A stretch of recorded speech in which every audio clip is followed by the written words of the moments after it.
Wesh la famille bien ou quoi, tranquille. Bon, petite vidéo rapide, pause au calme. Bon, je viens de voir que a terminé Nino, lui a mis un carton jaune, carton vert ou je ne sais quoi. J'en parlais vite fait, hein, rapidement. Je veux pas... Bref, je veux pas durer, je vais faire une petite vidéo rapide. Bon, Booba reproche à Nino que Nino, voilà, bon, je pense qu'il a mis un carton jaune, parce qu'il se considère numéro 1. Donc bon, Rof après il a pris sa défense, comme vous savez. Rof il a pris sa défense, et Rof a nié avoir braqué son frère, parce que Booba a mis dans son Instagram que Rof avait braqué un de ses frères. Donc il a fait parler tout ça et tout en privé. Ils étaient réunis à 3, il y avait Iqbal, Rof et Esco, hein, parce que son troisième frère il s'appelle Esco. C'était un rappeur, faut pas l'oublier, c'était un rappeur son frère, hein. Un rappeur indépendant. Voilà, j'avais écouté quelques sons de lui, tout ça à l'époque et tout, je me rappelle. Donc voilà. Maintenant il est converti dans le djinn et tout, donc il a nié les faits et tout ça et tout. Donc moi je pense que... Moi je sais pas ce qui s'est passé, de toute façon ça ne nous regarde pas normalement. On va même pas rentrer dans les détails, ça ne nous regarde pas normalement les trucs de... Il a braqué, il a pas braqué, c'est leurs histoires familiales.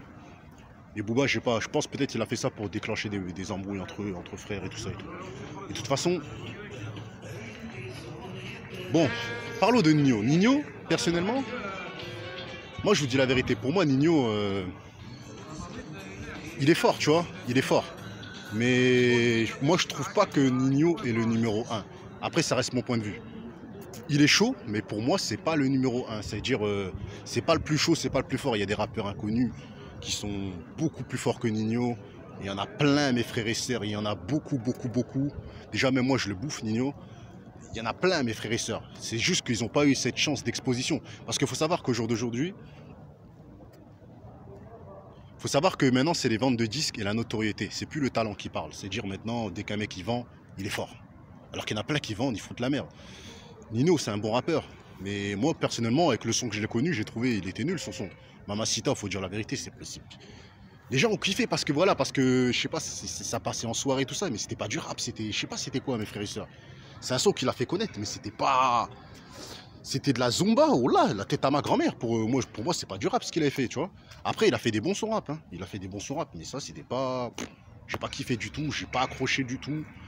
Et je pense que c'est ça qui a fait que j'ai jamais écouté un album de Nino, parce qu'il arrivait avec un son trop commercial, trop chantonné, trop femme, trop pour les meufs de boîte, trop. C'était pas un truc de street. Ça représentait pas ce que lui représente, c'est-à-dire la street. Ça représentait les femmes, les boîtes de nuit, des trucs de merde, vous voyez dire ou quoi. Donc peut-être Booba il dit ça par rapport à ça, le fait qu'il arrivait avec un son. Tu vois, Booba il est arrivé comme mec, tu vois, Booba Rof il s'est arrivé avec des sons qui kick. Vous voyez dire ou quoi. Booba il arrive avec des freestyles de malade en 96, je me rappelle, c'était des trucs de fou. Bon, moi j'étais petit, mais j'ai écouté ça peut-être en 2000. Mais c'était des sons de malade. C'est les trucs de Taïbon, ça n'a rien à voir. Même les trucs de Rof, et même quand on compare Nino à Rof, vous êtes des fous, les gars. C'est pas comparable. Là, vous mettez deux légendes à côté d'un mec qui est là depuis 4 ans. Vous les comparez à des mecs qui sont là depuis 20 ans. C'est un manque de respect pour moi. Donc, je peux comprendre un peu la rage de Booba. Parce que, après tout ce qu'il a fait, si les gens valident que Nino il est plus fort, c'est de la folie, mes frères et sœurs. Même s'il est fort, il n'est pas plus fort que Booba ni de Rof. Je veux dire ou quoi, c'est...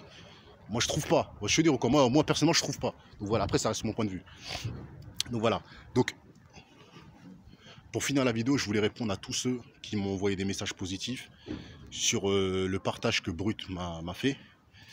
Donc voilà, Brut m'a partagé et ça a causé un petit engouement au niveau des messages, voilà, des Snapchatters que je connais pas, des Instagrammeurs que je connais pas, des Youtubeurs que je connais pas qui m'ont envoyé des messages privés.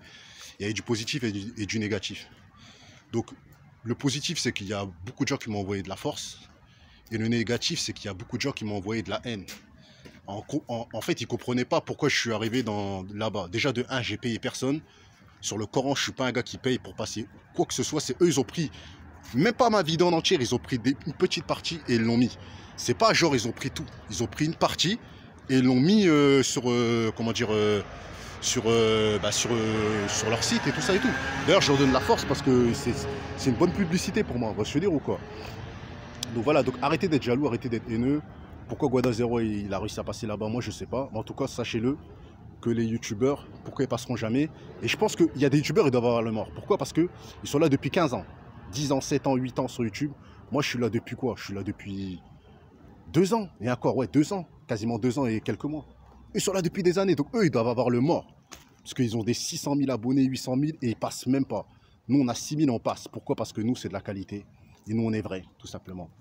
Et les médias, ils le savent. Les médias indépendants, ils savent. Quand nous, on reçoit des propositions, je veux dire ou quoi? Parce qu'on ne vous dit pas tout. On reçoit des propositions, des demandes de placement de produits, des petits trucs. Mais on ne vous le dit pas, je veux dire ou quoi?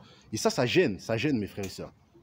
Alors qu'on n'a même pas encore pété. On vous a déjà dit, c'est Cyril Hanouna. Ça n'a rien de m'envoyer des messages d'insultes. C'est quand Cyril Hanouna va me passer. S'il me passe, là, vous pouvez m'insulter. Là, je pourrais comprendre votre haine. Mais là, c'est quoi? C'est 20 secondes, 30 secondes sur brut. Ils ont le seum, les mecs. Paisez vos darons, je sais pas, moi. Ouvrez une chaîne, faites vos délires, arrêtez d'être jaloux. Mais je peux comprendre aussi les haters. Et souvent, ça, c'est de l'association. C'est les gens qui suivent des youtubeurs et des snapchatters qui n'ont jamais vraiment passé dans des grands médias. Ils voient que Guada Zero, il passe dedans. C'est même pas un média, c'est... Voilà, mais ils voient que je passe dedans, donc ils ont le seum. Frère, quand t'es avec Dieu, t'as pas besoin de forcer. Eux, ils sont obligés de forcer. Nous, on force pas. Ça se fait. Tu vois, ça glisse. Eux, ils sont là, ils mettent des coups de pied, des coups de poing, des coups de tête. Ils ont 600 000 abonnés, ils sont là depuis 15 ans, ça marche pas. Parce que je veux dire ou quoi? Nous, 2 ans. Bref. C'est une petite vidéo, mes frères et sœurs, on va pas s'énerver. Grosse force à vous tous, les gars. Hein. Ciao.